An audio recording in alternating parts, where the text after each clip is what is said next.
সব খবর যমুনা টেলিভিশনের নিয়মিত আয়োজনে আপনাদের সবাইকে স্বাগত জানাচ্ছি আমি খান তাজনিনা হাসান।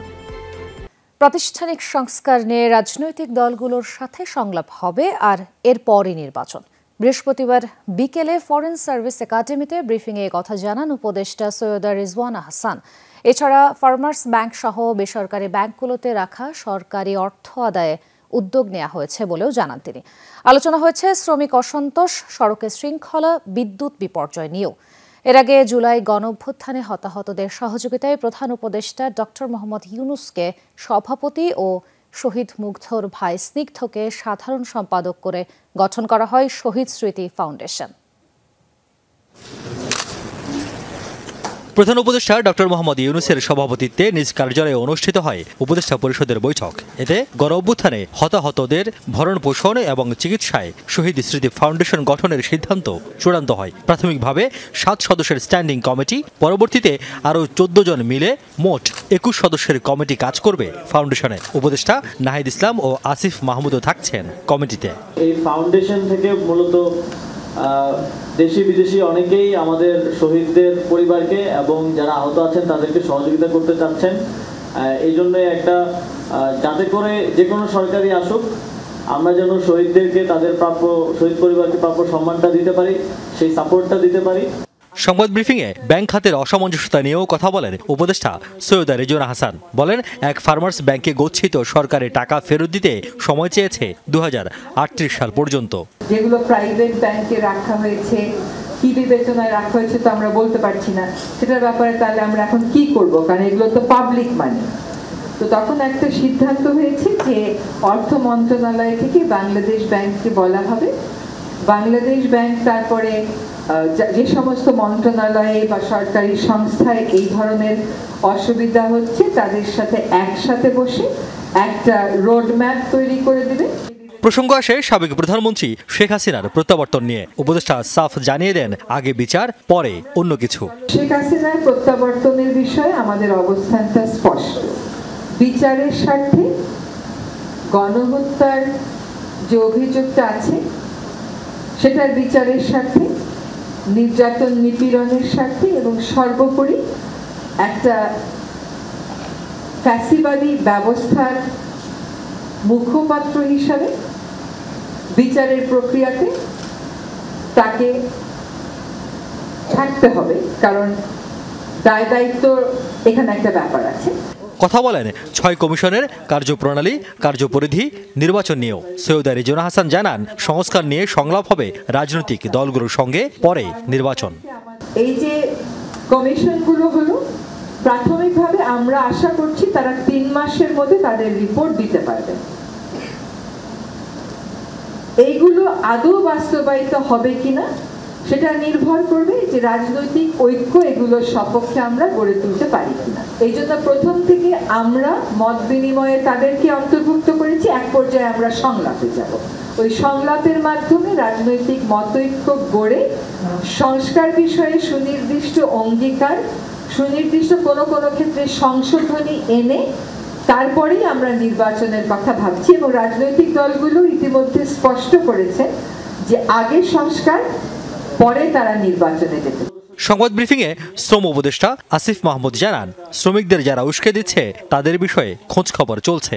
একটা প্রসেসের মাধ্যমে দাবিগুলো আমাদের কাছে আসলে আমরা সেগুলো সমাধান করব, কিন্তু যারা সেখানে বহিরাগত এবং যাদের ইন্ডাস্ট্রিয়ালের সাথে কোনো সম্পর্ক নেই এবং জুট ব্যবসাকে দখল করাকে কেন্দ্র করে সেখানে আনরেস্ট করছে কিংবা উস্কানি দিচ্ছে, তাদের ব্যাপারে সরকার ইতিমধ্যেই কঠোর ব্যবস্থা নিচ্ছে এবং ভবিষ্যতে আরো কঠোর ব্যবস্থা নিচ্ছে। বিদ্যুৎ খাতের সাম্প্রতিক বিপর্যয়, সড়কের বিশৃঙ্খল অবস্থা নিয়েও কথা ওঠে ব্রিফিংয়ে। বলেন, পরিবর্তিত অস্বাভাবিক পরিস্থিতি সামাল দিতে যথাসাধ্য চেষ্টা করছে অন্তর্বর্তীকালীন সরকার। রিয়াজ রায়হান, যমুনা নিউজ, ঢাকা। জুলাই অভ্যুত্থানের শহীদ ও আহতদের তালিকা স্বাস্থ্য মন্ত্রণালয় চূড়ান্ত না করায় 14 সেপ্টেম্বরের স্মরণ সভা স্থগিত করা হয়েছে, জানিয়েছেন তথ্য উপদেষ্টা নাহিদ ইসলাম। তিনি বলেন, সেই স্মরণ সভায় শহীদ ও আহতদের পরিবারের স্বজনদের ঢাকায় যাতায়াত ও থাকা খাওয়ার জন্য 5 কোটি টাকা খরচ ধরা হয়েছে। এ সময় সাংবাদিকদের প্রশ্নের জবাবে নাহিদ ইসলাম বলেন, যারা সমন্বয়কদের ও তার পরিবারের পরিচয়ে নানা রকম সুবিধা নিচ্ছে তাদের বিরুদ্ধে ব্যবস্থা নেওয়া হবে। দুপুরে সচিবালয়ে দায়িত্ব গ্রহণের মাসপূর্তি উপলক্ষে আয়োজিত সংবাদ সম্মেলনে এসব কথা জানান উপদেষ্টা।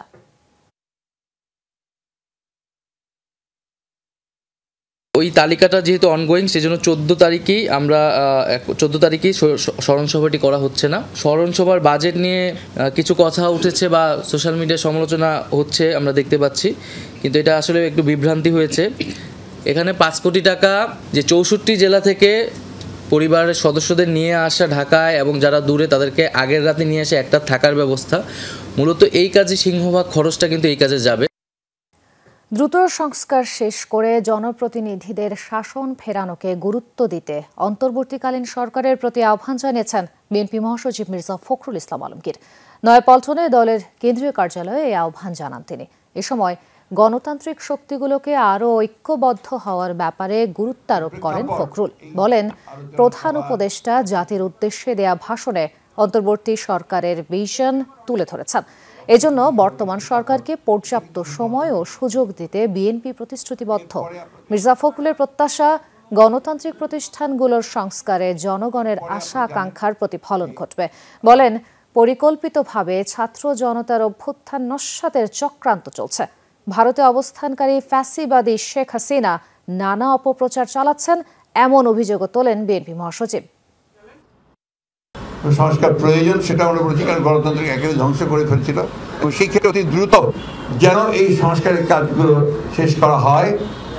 মূল যে বিষয়টা রয়েছে গণতন্ত্রের জন্যে যে জনগণের প্রতিনিধিদের শাসন, সেই বিষয়টা যেন আপনার অবশ্যই দ্রুততার সঙ্গে আপনার সমাপ্ত হয়, সেটাই আমাদের প্রত্যাশা থাকবে।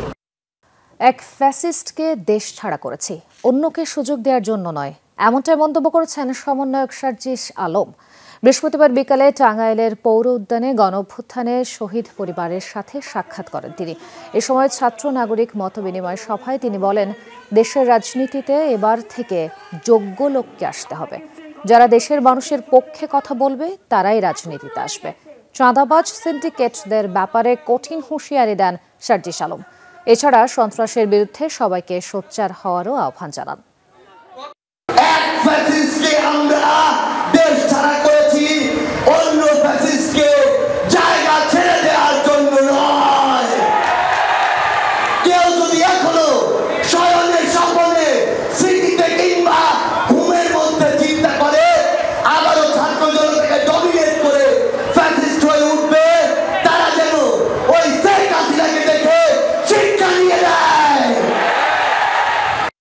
অন্তর্বর্তীকালীন সরকারের প্রধান উপদেষ্টা ডক্টর মোহাম্মদ ইউনূসকে সভাপতি ও শহীদ মুগ্ধর ভাই মীর মাহবুবুর রহমান স্নিগ্ধকে সাধারণ সম্পাদক করে গঠন করা হয়েছে জুলাই শহীদ স্মৃতি ফাউন্ডেশন।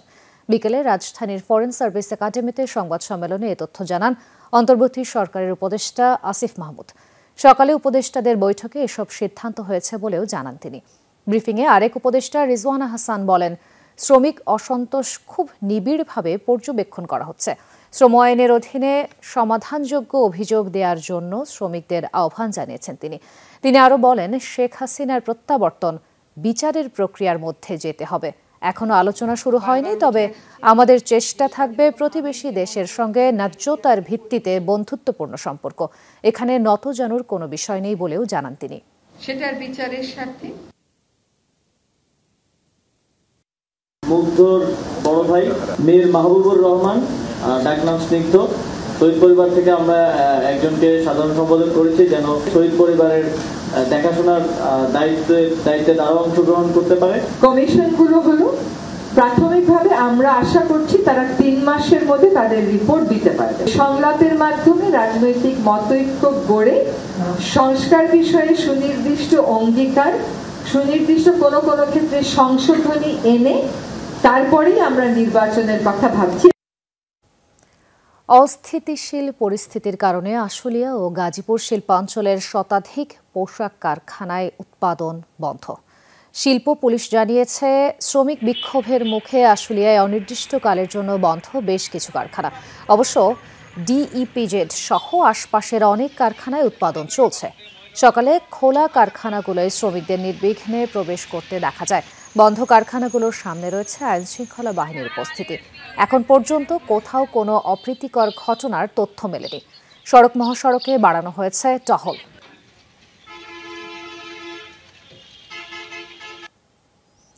গাজীপুরে বেশিরভাগ কারখানা উৎপাদনে আছে। সকালেই শ্রমিকরা দলে দলে কারখানায় প্রবেশ করেছেন।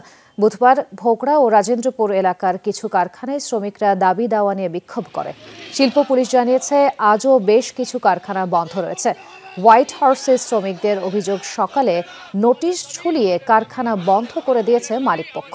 এতে ক্ষুব্ধ শ্রমিকরা গেটের সামনে বিক্ষোভ করতে থাকে।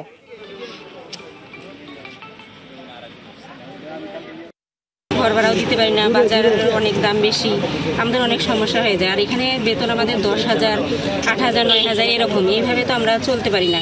আর আমাদের এখানে কোনো মাতৃকালীন ছুটিও নেই।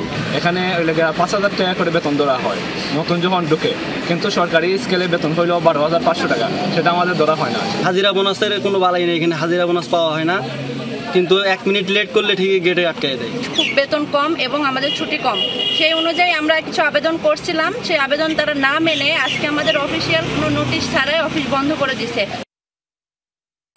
এক সপ্তাহ বন্ধ থাকার পর ফের উৎপাদনে ফিরেছে দিনাজপুরের পার্বতীপুরে অবস্থিত বড়পুকুরিয়া তাপবিদ্যুৎ কেন্দ্রের 125 মেগাওয়াট ক্ষমতা সম্পন্ন 1 নম্বর ইউনিট। বৃহস্পতিবার রাতে 9টা থেকে ওই ইউনিটটির উৎপাদিত বিদ্যুৎ জাতীয় গ্রেডে যুক্ত হচ্ছে।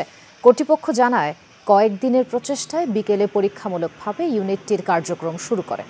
পরে রাত 8:32 ওই ইউনিট থেকে প্রথম পর্যায়ে 5 মেগাওয়াট বিদ্যুৎ উৎপাদন পূর্বক জাতীয় গ্রেডে যুক্ত হতে শুরু করে। রাতের মধ্যে উৎপাদনকৃত এই বিদ্যুৎ 60 মেগাওয়াটে উন্নীত হওয়ার কথা রয়েছে। জনকল্যাণমূলক গোষ্ঠী স্বার্থ ও বৈষম্য বিরোধী পরিবেশ বান্ধব নগর ও জনবসতির জন্য পরিকল্পনার নতুন ইশতেহার ঘোষণা করেছে পরিকল্পিত বাংলাদেশের জন্য ছাত্র সমাজ। সকালে শহীদ মিনার এলাকায় এক মানববন্ধন করে এই ইশতেহার ঘোষণা করে তারা। এ সময় বক্তারা সারা দেশের উন্নয়ন নিশ্চিত করতে জাতীয়ভাবে স্থানীয় পরিকল্পনা তৈরি করতে উদ্যোগ গ্রহণ করার কথা বলেন তারা। 15টি দাবি তুলে ইশতেহারে বলা হয়, নগর ও অঞ্চল পরিকল্পনা আইন প্রণয়ন করা জরুরি, যা একটি উচ্চতর কর্তৃপক্ষ প্রতিষ্ঠা করবে। এছাড়া ঢাকার বিশাল অঞ্চল পরিকল্পনা ড্যাপ বাতিলের দাবিও জানান বক্তারা। বায়ু, পানি, মাটি, শব্দ ও শিল্প দূষণ রোধে জড়িতদের বিরুদ্ধে ব্যবস্থা নেওয়ার কথাও জানান বক্তারা। বিষয়গুলো নিয়ে অন্তর্বর্তীকালীন সরকারকে আলোচনার তাগিদ দিয়েছেন আয়োজকরা। ভাটারা থানার সামনে মানববন্ধন ও অবস্থান কর্মসূচি পালন করেছে ইউনিভার্সিটি অফ ইনফরমেশন অ্যান্ড সায়েন্সেসের ছাত্রছাত্রীরা। এ সময় তারা আন্দোলনে গুরুতর আহত হওয়াদের দ্রুত চিকিৎসা সেবা নিশ্চিতের দাবি জানান। বলেন, আহতদের মধ্যে যাদের শারীরিক অবস্থা অন্যদের চেয়ে নাজুক অবস্থায়, তাদের প্রয়োজনে বিদেশে নিয়ে হলেও চিকিৎসা সেবা নিশ্চিত করতে হবে। এ সময় প্রতিষ্ঠানটির ছাত্রছাত্রীরা প্রতিটি এলাকায় পৃথক টিম গঠন করে আন্দোলনে আহতদের তালিকা তৈরি ও তাদের সুচিকিৎসার ব্যবস্থার দাবি জানান। যারা আমাদের জন্য এরকম আত্মত্যাগ স্বীকার করছেন, তারা কি অবহেলার শিকার হচ্ছে কেন? অন্তর্বর্তীকালীন সরকারের আমরা দৃষ্টি আকর্ষণ করছি তাদেরকে প্রত্যেকটি এলাকায় টিম গঠন করার জন্য। বন্যার্তদের সহায়তার জন্য রিদম ফর রিহ্যাবিলিটেশন 1.0 কনসার্টের আয়োজন করেছে ঢাকা বিশ্ববিদ্যালয়ের শিক্ষার্থীরা। বিকেলে ঢাকা বিশ্ববিদ্যালয়ের টিএসসি সুইমিং পুলে এই কনসার্ট অনুষ্ঠিত হয়। রিদম ফর রিহ্যাবিলিটেশনের 1.2-তে মোট 14টি ব্র্যান্ড অংশগ্রহণ নেয়। এতে এক এক করে ওডিসে, স্বরূপ, কিম্ভূত, ফিরোজ জং এর মতো নামকরা ব্যান্ডগুলো সঙ্গীত পরিবেশন করে। এই কনসার্টের মূল উদ্দেশ্য ছিল বন্যার্তদের বন্যা পরবর্তীতে সহায়তা করা। কনসার্টের উত্তোলিত অর্থ আগামীকাল খাগড়াছড়িতে বন্যার্তদের সহায়তায় দেওয়া হবে। একই সাথে তরুণ প্রজন্মরা জানিয়েছেন, সবাই একত্রিত হয়ে কাজ করলে সকল সমস্যা মোকাবেলা করা সম্ভব হবে। এই ক্ষেত্রে মানুষের বিনোদনও হচ্ছে, তারা এসে আবার ওই ফান্ডটা নিজে থেকে কালেক্টও করতে পারতেছে। ত্রাণ থেকে শুরু করে যে রিহ্যাবিলিটেশন দেওয়া হয়েছে, এই টাকাগুলোতে তাদেরকে সহায়তা করা হচ্ছে। যারা এখন অর্গানাইজার কিন্তু ট্রান্সপারেন্সিটা দেখাচ্ছে যে ওরা কোথায় টাকাটা দিচ্ছে। এলাকা ভিত্তিকভাবে যদি বন্যার্থীদের সাহায্যটা দেওয়া হয়, তাহলে এটা আরও বেটার হবে। খাগড়াছড়ি থেকে যে কয়টা ফ্যামিলি অলরেডি আমরা একটা অনাথ আশ্রম দেখছি, ওইখানে হচ্ছে আমরা টার্গেট করছি। এই ছিল আজকের সব খবরের আয়োজনে। এতক্ষণ সাথে থাকার জন্য ধন্যবাদ সবাইকে।